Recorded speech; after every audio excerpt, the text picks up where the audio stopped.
Just like you intended to do, I'm going to say it 3 times. So what's up? What's up? What's up? Martin. Listen. I'm the man. Oh. You can't not talk about this show. You can't. You can't because that was neck and neck with Fresh Prince to the point where I didn't know who to watch.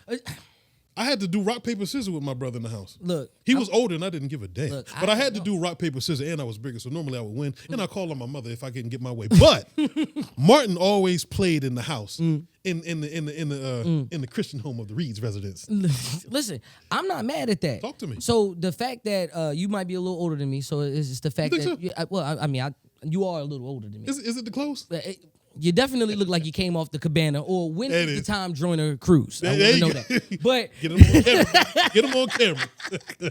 But what I will tell you is when it came to Martin, I was a little late in the game. So Martin always showed up as a rerun for me. So I don't know. So I would like for you to tell me, what was that experience making that decision when primetime came around? Is you had to watch Martin or you had to watch Fresh Prince? Yeah, absolutely. I mean, the fact that Martin was in his hotel, that Martin was in Detroit, Martin was a radio host. Yeah. Martin already had Gina. Now at the time, Gina in the beginning, Gina had her own apartment. Yeah, she did. She had her own apartment, and she was sharing it with Pam, Gina Arnold. Yes. Which Woo! you know where I'm going with it. Listen, you know where I'm going with it. Pam. Wrong with something else. Yams. I mean, is what I called it. Hey, I called it a yam. Just like Jamie Foxx was a threat. Pam was a threat too. She can act, she can sing, she can deliver, and she can look good. That's she 4. snapped with the best of them too. Man, with the best of them. When Martin barked on her, she barked back. She barked right on You're back. magically delicious. Listen, it's a couple. If y'all watch, I think they do the tribute show. They show you a couple times where Martin has to break character. Yeah, what you don't know. Yeah. Fun fact: in most of these live audience shows, if they can't break character while it's going on because they rolling, so they'll do a nice little turn away. Right. Get that breath in. Yeah. Man, let me tell you, Pam caught Martin with a few of those. Listen, man, Miss BDB let him have it. Yes, sir. Let him have it. Let's talk about cameos. She emphasized on his shorts. Let's talk about... listen, Biggie Smalls, one of my favorite MCs of all time. Yeah, he's in your top 5. Put the back in the back. He's not in mine, but he's in your top 5. How dare you? I just want to give a little continuity. I just want to let these people know that we're still here. We're paying tribute. We're paying tribute.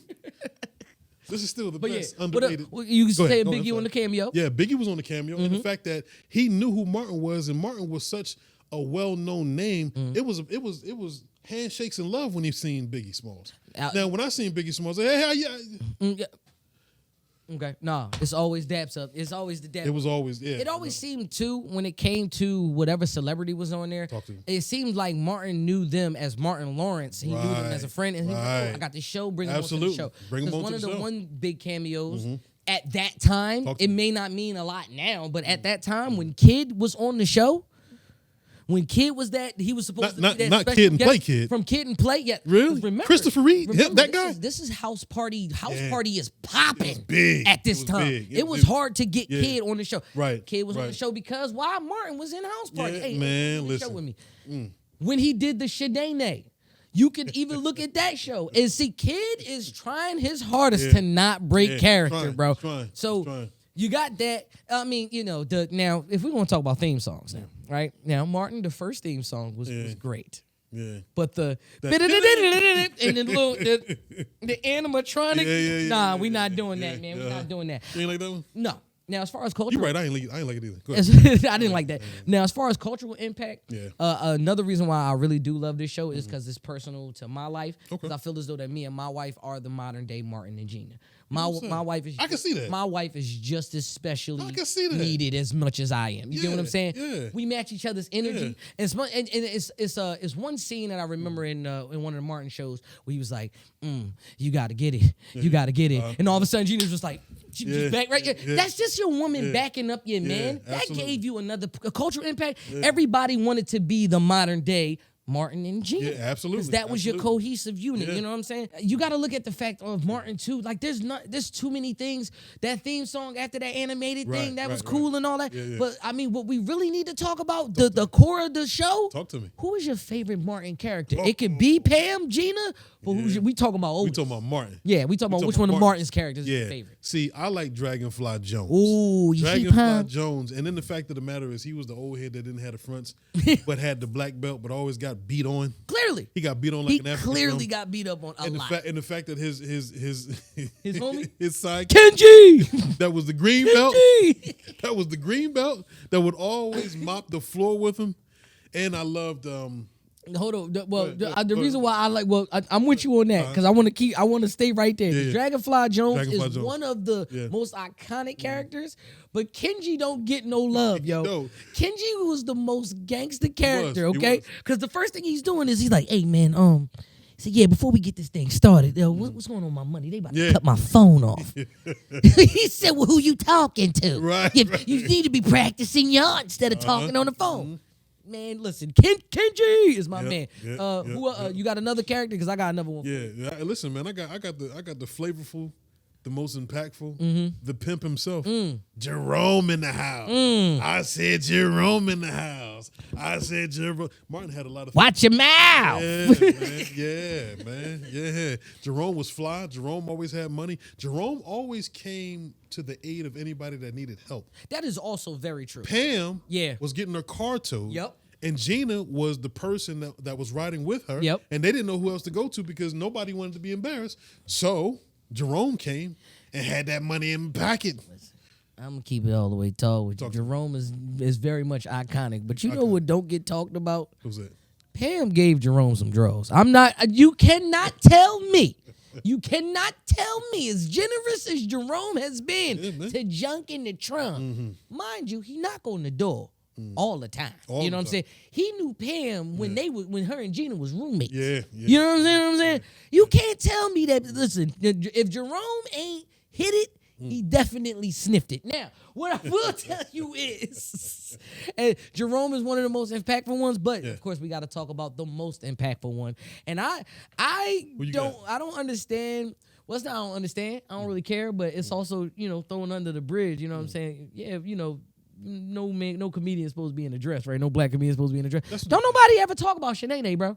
Don't nobody ever talk about Martin being Shanae. Don't nobody look at Martin as the non-binary or any other sexual orientation other than him being a man wearing the dookie braids and the earring.